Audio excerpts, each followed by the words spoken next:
Lincoln during the war, as depicted by Doris Kearns Goodwin. And then we're going to talk about the big quality that she identifies as key to his success. And then we'll look at a biblical story that in many respects is the very opposite of Abraham Lincoln, at least again, as depicted by Doris Kearns Goodwin. And I think the contrast is clarifying. So let's thank God for the gift of learning Torah together. Baruch atah Adonai Eloheinu melech haolam, asher bachar banu mikol ha'amim v'natan lanu et Torato.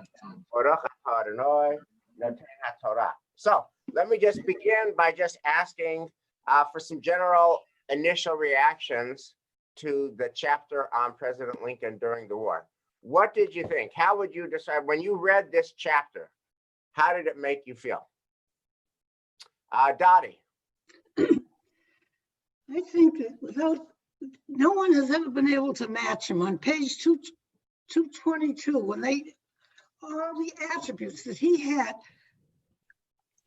If you took a dozen men, they couldn't add up to this man. His empathy, his kindness, he knew how to deal with people. He was so unusual.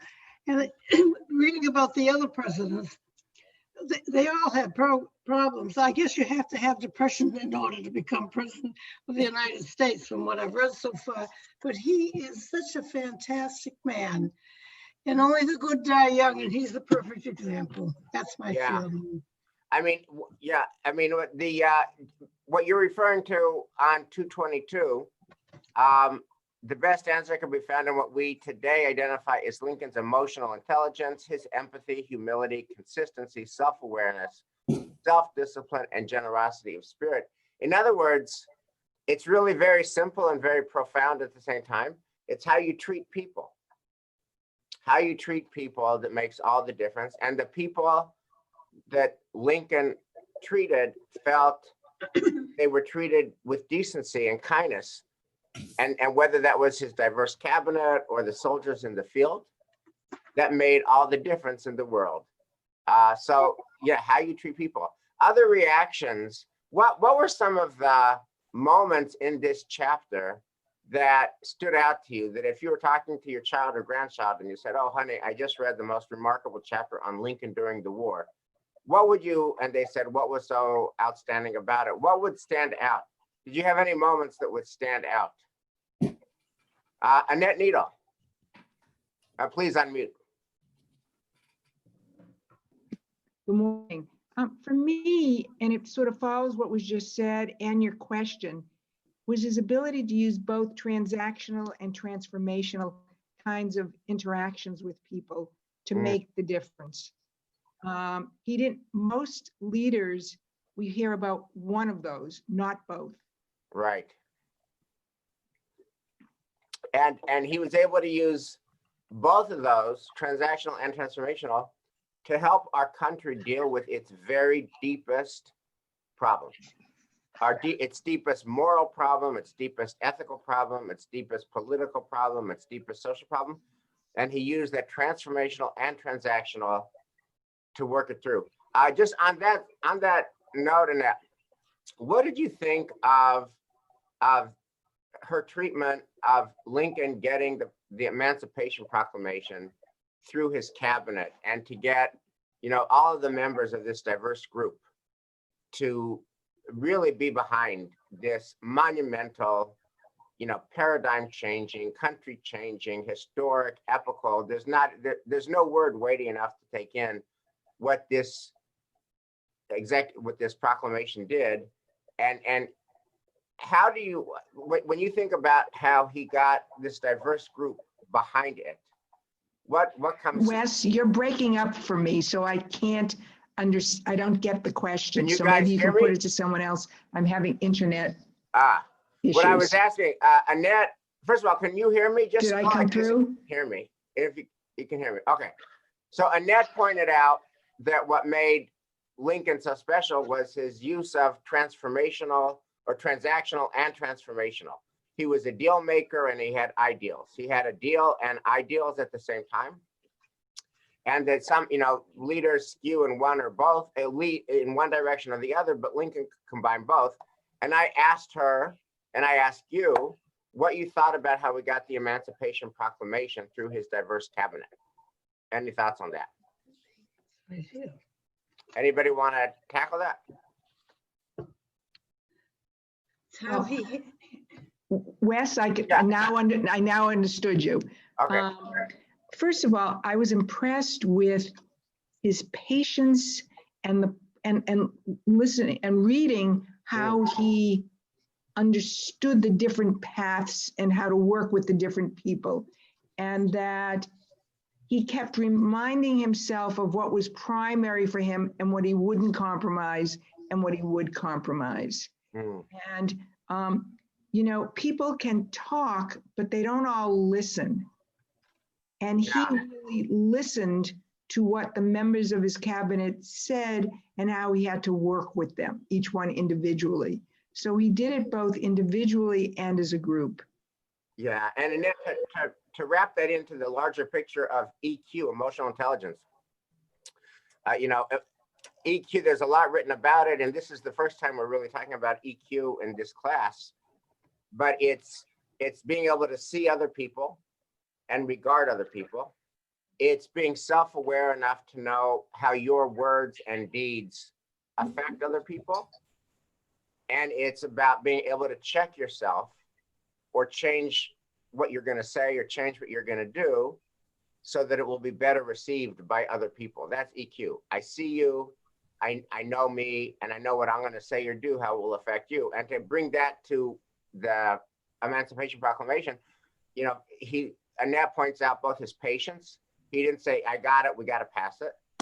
We've got time. And he listened. And for example, there was the guy who said, we shouldn't do it now because we're losing. We should do it when we're on the eagle's wings of victory, or find some successful moment to do it. And he delayed. And he said, I hadn't thought about that. And he delayed it and waited for a better battle at a better moment when the Union was having a better day in the war.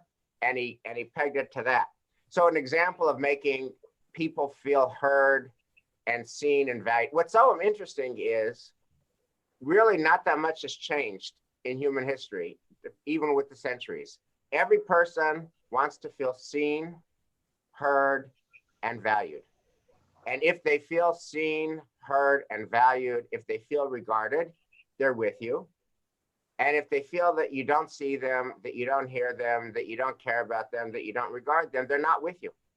That's basically human relationship 101 for all time. If you're seen, heard, and valued, you're with the person who sees, hears, and values you.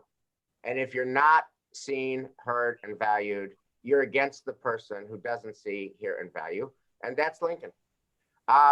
Other moments, again, my construct is you're telling your grandkid over Thanksgiving on Zoom, oh my God, what a chapter.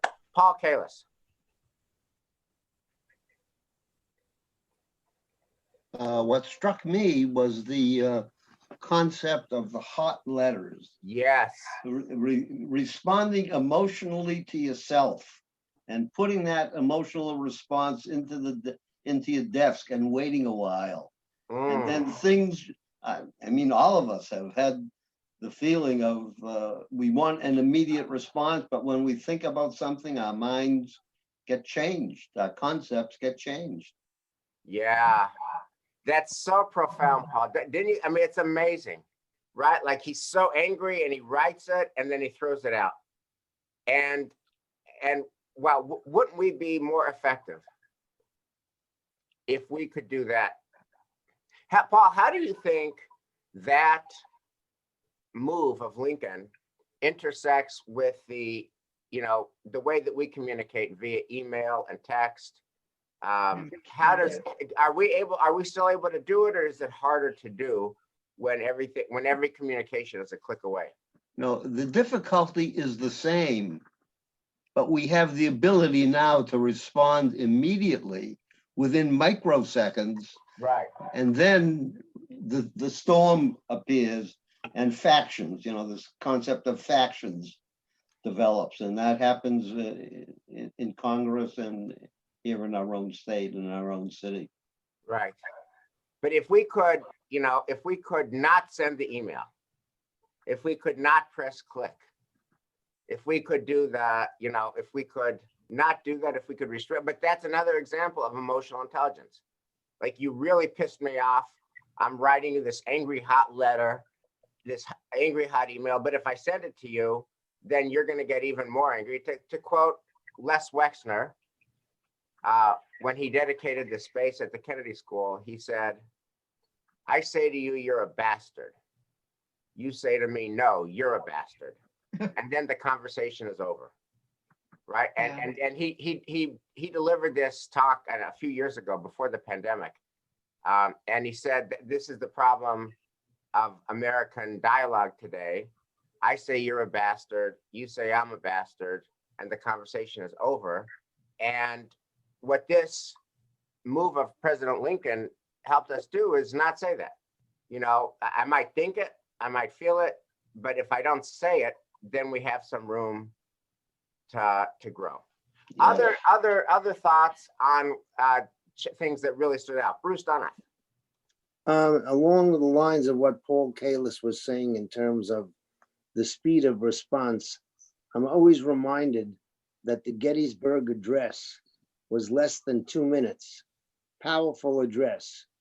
It's been put into a PowerPoint of 12 slides that ruins it.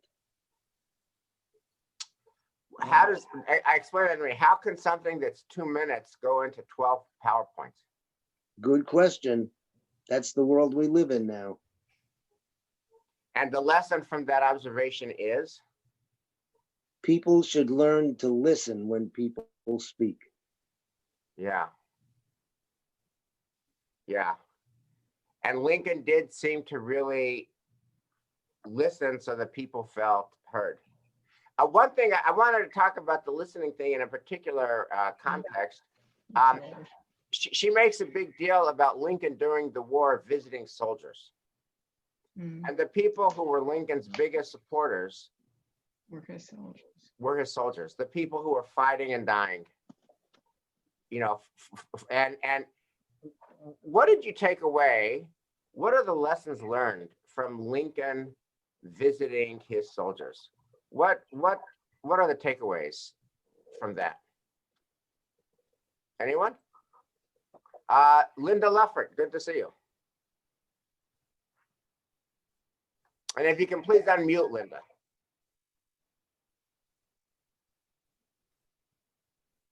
It was that he'd heard them and that he cared.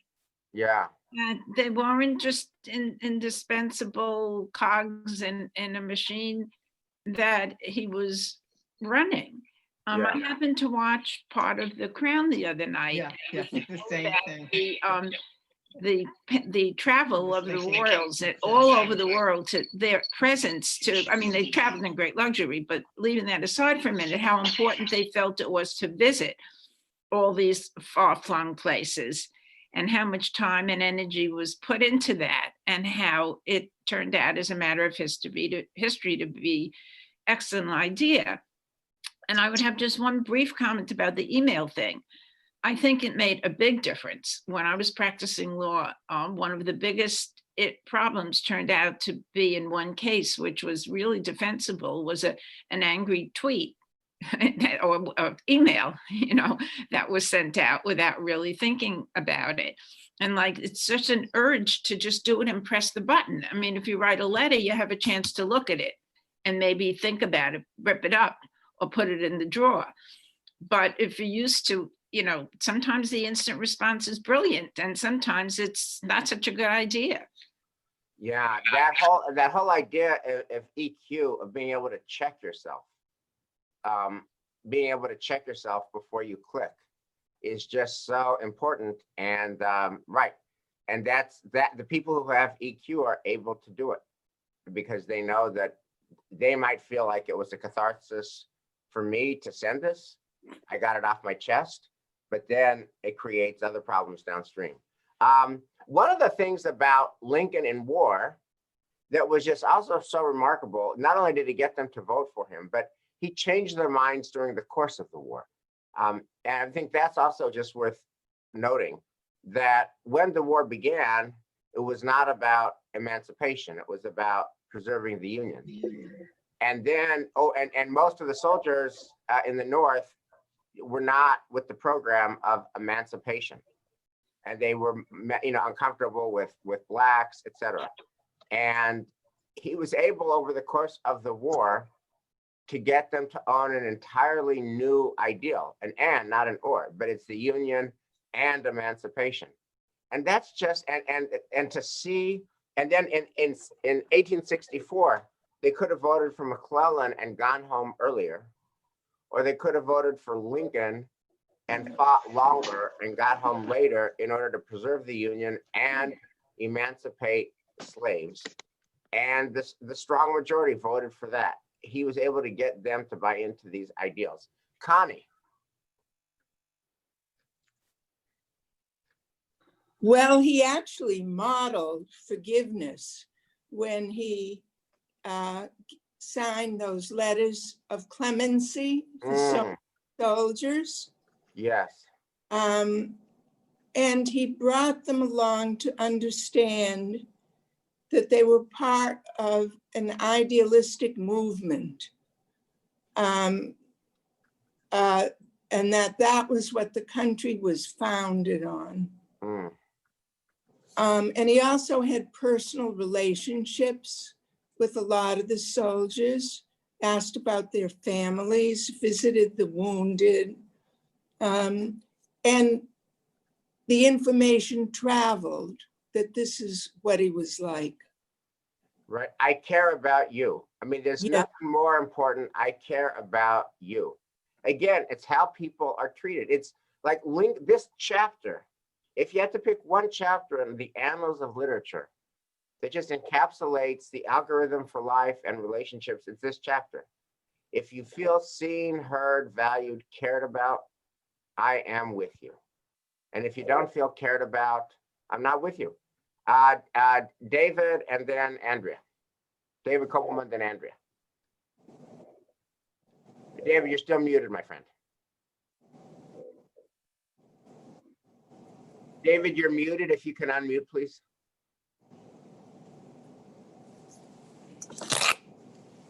David, yeah, we haven't been able to hear anything because you've been muted. Can you unmute? Can't unmute. Okay, we'll come back. Keep trying to unmute, and then we'll come back to you. Andrea Waltzing. In terms of this chapter, I happened to be reading it as I was listening to the cabinet that Biden was choosing last night. And I thought, well, at least he's got a cabinet that reflects more the faces of this country. And it would be wonderful to have him read this chapter, because the rest remains to be seen if he can follow some of other Lincoln's. Yeah, thank you. David Kopelman, you're unmuted now. I can't. Yeah, can you hear me all right? You're great, yes. Okay. Yeah, two things. First, I wanted to tell Paul Kalis that I have a wastebasket full of unsent letters to him. Especially when I was mowing my lawn, and he kept complaining at night when I was mowing it. But that's number one. Number two, what struck me, one of the things that struck me is when he tried to link up emancipation with preserving the Union.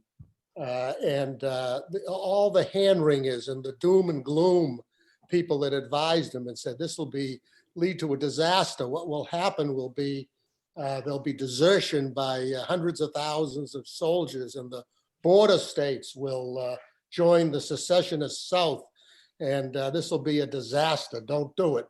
It kind of reminds me a little bit. I know there's a lot of never Trumpsters here, but it reminds me when Trump decided to move the embassy from Tel Aviv to Jerusalem, and everyone said, oh, there'll be a fourth intifada, and this will destroy any hopes for a rapprochement between Israel and the Arab states. And in fact, the opposite happened. There was no intifada. There was some grumbling, and there was a reaching out by 2 or 3 of the Gulf states that formed never before alliances with Israel. So Lincoln had the ability to believe in his own, the optimism, to believe in a successful outcome of his own convictions. And it's an interesting point how he stood by his convictions, had that optimism, and always felt that things would turn out just fine if he proceeded with his plan.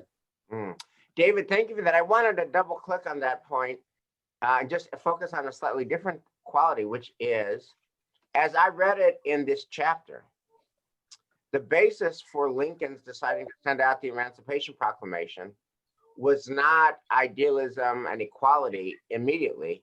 It was the North was losing the war effort. And the Confederate war effort was aided significantly by its slave population.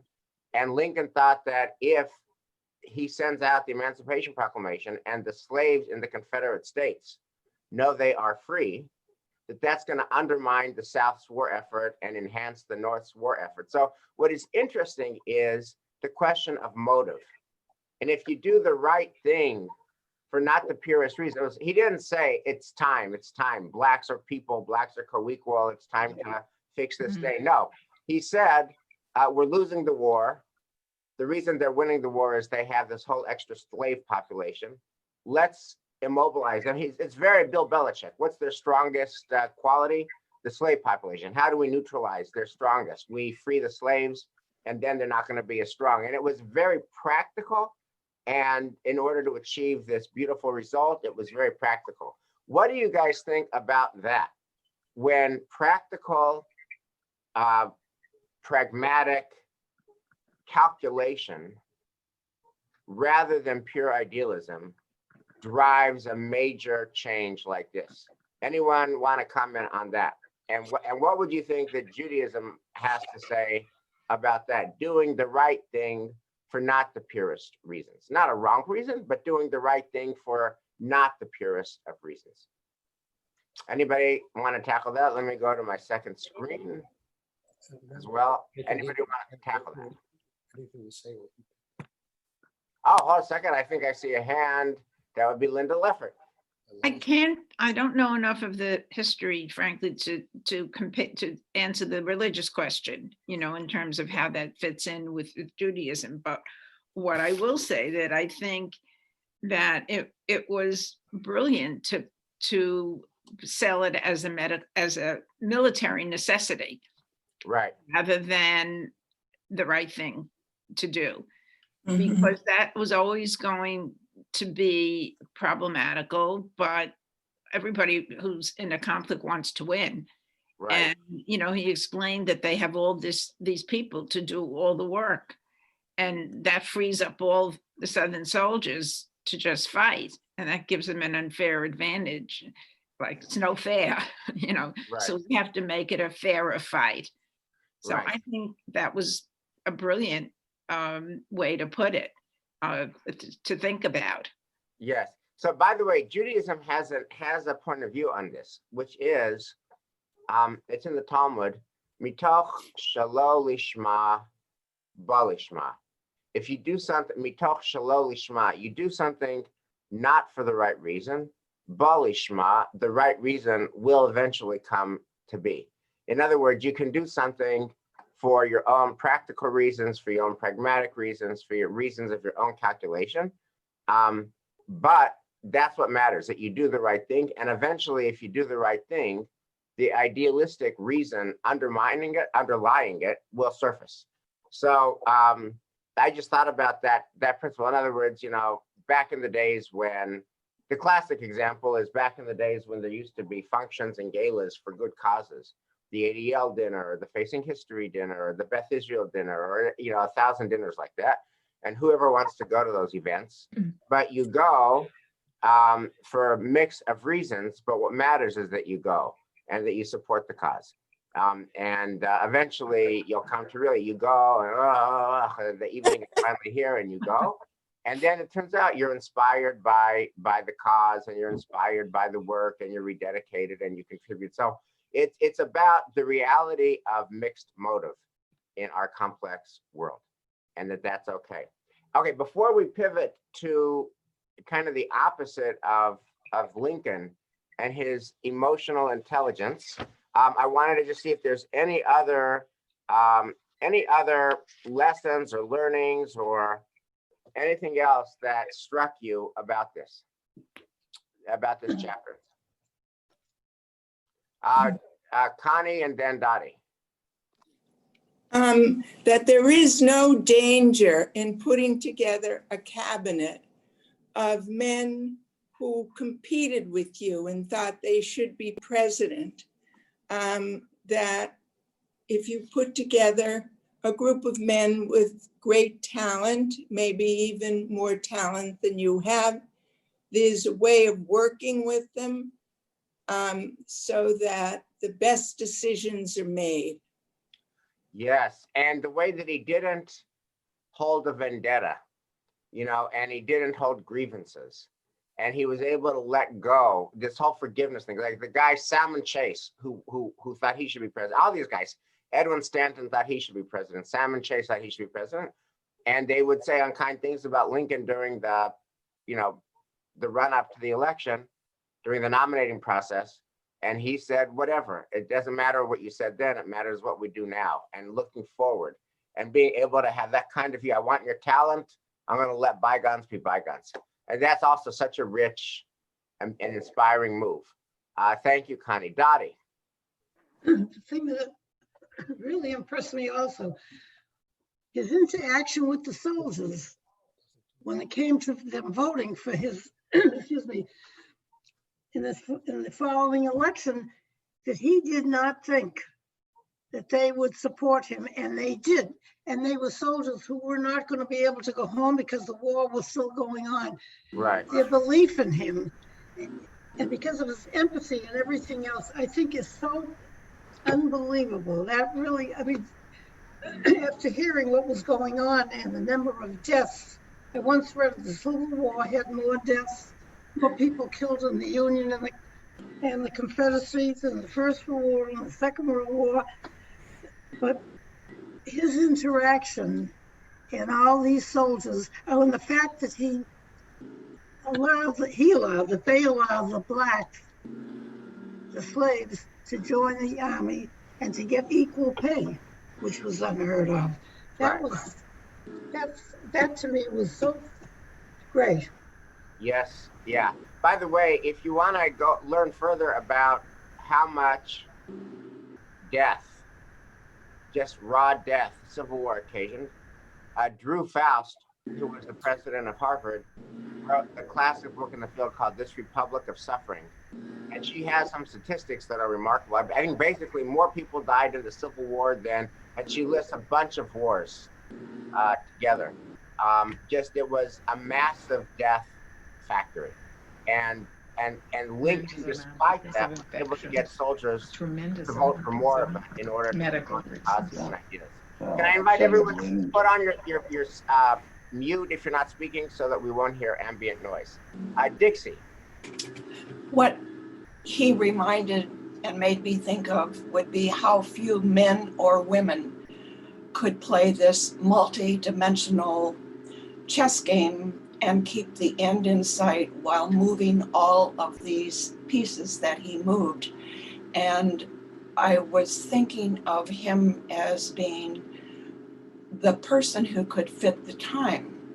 The man who became president after him could not fit the time and did not fit the time and was not capable of keeping in mind all of the moving parts. And I'm thinking that how few people, men, women, are capable of doing that. I think that we were fortunate as a nation to have him at that time. Yeah. And one of the questions that your comment raises is, I hear two questions in it.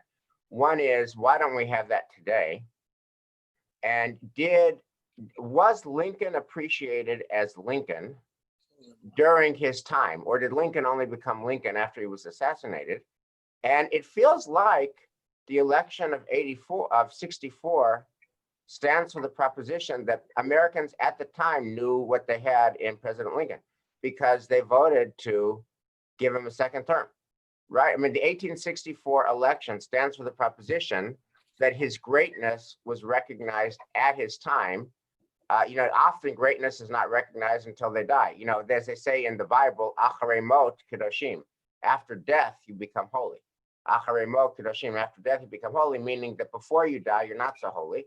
But Lincoln, it seems like Americans got how special he was while he was alive, that his greatness was founded in his goodness. Okay, what I want to do is pivot to the Torah portion that I sent you, just because, again, if you think about Lincoln as Doris Kearns Goodwin depicts him, and as we've been talking about, his greatness is grounded in his goodness. He sees you. He cares about you. He's self-aware enough to know that what he says and what he does affects you. And then he checks himself and he controls himself. He doesn't send the hot letter. He goes to the battlefield. He listens to soldiers. He pardons soldiers when he can. He's as forgiving as possible. He brings together a diverse coalition, including people who thought they should be president. And he works with them and listens to them and alters his plans because of their words. All of that. And the opposite to that is a young man named Joseph. So what I want to do is I want to offer a reading of Joseph in terms of this lens of emotional intelligence. Dottie began the conversation by talking about page 222, which was Doris Kearns Goodwin locating Lincoln's emotional intelligence. It's the next to last line in page 222 as the heart of his genius, his emotional intelligence. So I wanted to just read the Joseph story through the lens of EQ and his lack thereof. And how when you don't see other people and when you don't regard other people and when you're not aware of your words on other people, just inflammation occurs, not peace. So we're on page, that's what I sent out. I'm going to pick up with at 17, this is on page 226, chapter 37, verse 2. At 17 years of age, Joseph tended the flocks with his brothers as a helper to the sons of his father's wives, Bilhah and Zilpah, and Joseph brought bad reports of them to their father. Now Israel loved Joseph best of all of his sons, for he was the child of his old age, and he had made him an ornamented tunic. And when his brothers saw that their father loved him more than any of his brothers, they hated him so that they could not speak a friendly word to him. Can you read? So that contains two old chestnuts that everybody knows, but I want to look at these old chestnuts through the Lincoln lens of emotional intelligence. The two chestnuts are that Joseph is he's sliming his brothers. Hey, Dad, my brothers are doing this, that, and the other thing. Dad, your sons are doing this, that, and the other thing. And he wears this coat of many colors, which only he has. What are some thoughts about that in the light of EQ and in the light of how Lincoln acted? Anybody? I mean, he's only 17, but surely he must know that when you rat out people, they don't like you. And when you, wear a coat of many colors and try to say, look at me, by the way, Dad gave this to me, not to you, then, right, that's not seeing, not regarding other people. So and as a result, the Torah is very clear, Vayisneu oto v'lo yachlu dabru l'shalom. They hated him, they couldn't speak a friendly word to him. So does this little piece so far have any resonance for our modern world? Anybody? Okay, let's keep going. Once Joseph had a dream in which he told his brothers, and they hated him even more, right? So Joseph isn't able to somehow, he doesn't see or doesn't receive or doesn't click, it doesn't register that his brothers actually hate his guts. They hate his guts. And what he does is he throws kerosene on the flame. Hear this dream, which I have dreamed. There we were binding sheaves in the field when suddenly my sheaf stood up and remained upright. Then your sheaves gathered around and bowed low to my sheaf. His brothers answered, do you mean to reign over us? Do you mean to rule over us? And they hated him even more for his talk about his dreams. So note that the word hate is repeated 3 times. They hate him for for the coat of many colors. They hate him for the dream even before they hear it. Once they hear it, they really hate him. They hate him even more. Now, here's my question. Why does he do that? Why does he do that? And what, and is that a cartoonish figure, or is there something we can learn from the Joseph move of telling his brothers, I think I had this dream, you're gonna bow down to me? What do you think about that? What is that? Do we have any modern language for, what's the opposite of EQ? What is the opposite of EQ? Anybody? Give me some vocabulary for the opposite of emotional intelligence. Pig-headed. Pig-headed? Okay.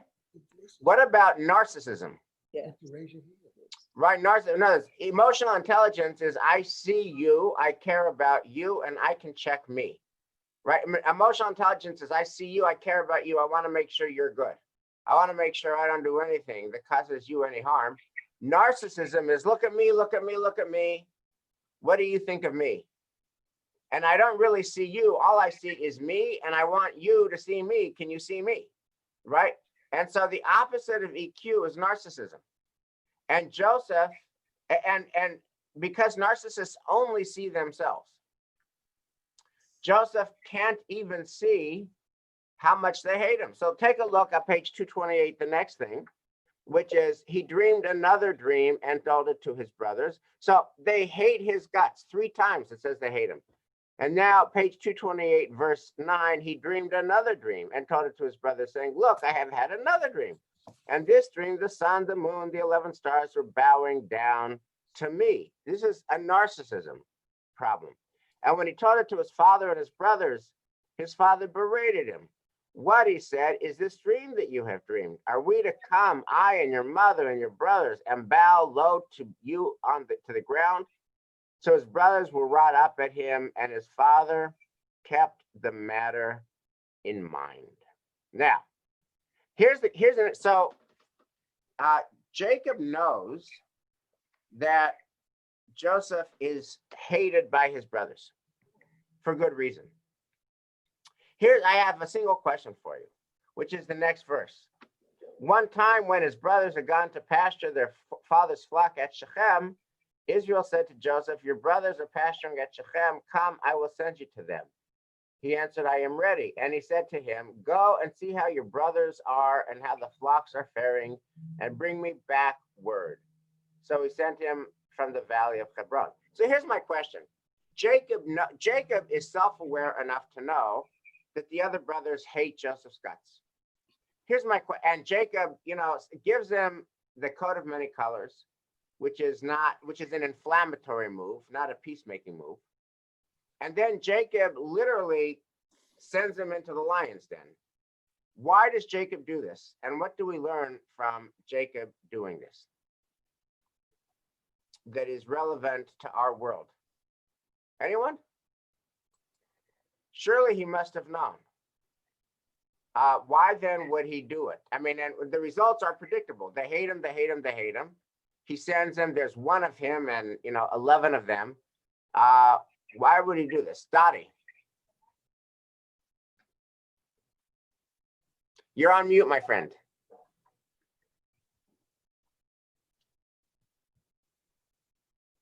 You're still on mute, Dottie.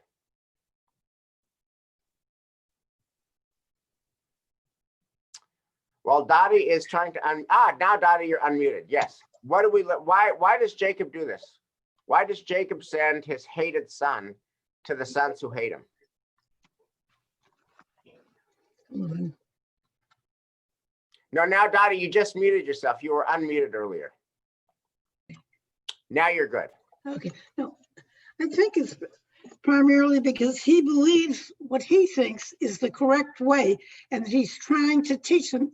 He is a little bit arrogant, but he wants to, I think basically he wants to help them. And the only way he can help them is to get them to think the way that he does or conform to what he is telling them. And he's not having a very good chance of doing this, but I think this is what it is, because basically he wants to help, but his way of doing it is sort of grating, to say the least. Yeah, I mean, if you were, let me ask you this question. Imagine you're Jacob, and you've now heard this second dream, where not only the brothers are bowing down to Joseph, but the brothers and the parent is bowing down to Joseph. And look at that conversation, which is on verse 10. Are we to come, I and your mother and your brothers, and bow low to you on the ground?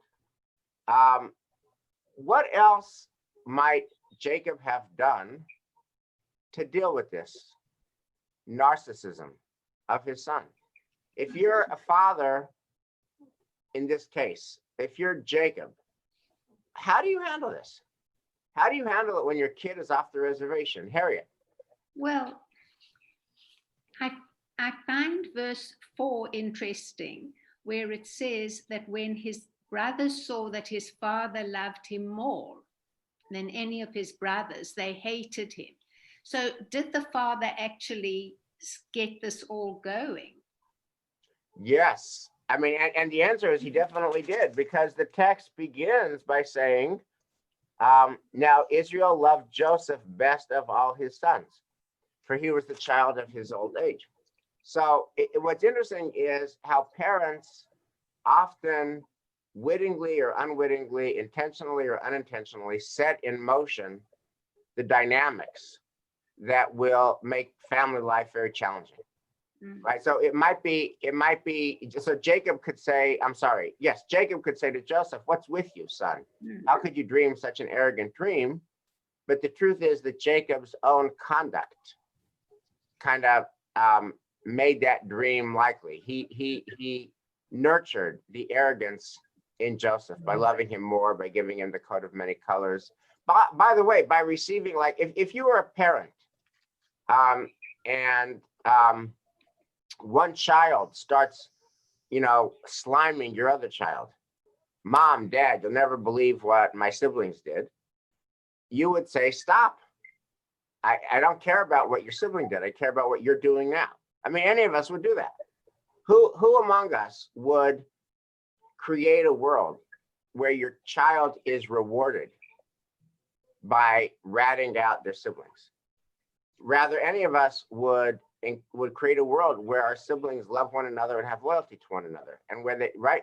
So I think one of the stories of it, one of the lessons of this is it invites parents to ask, did you create the monster? What have you done to create a monster? And are you even aware that you've created a monster? Other thoughts, comments, questions?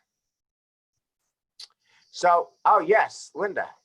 I agree with Harriet 100%. And I was thinking the exact same thing, that it's the father really started it.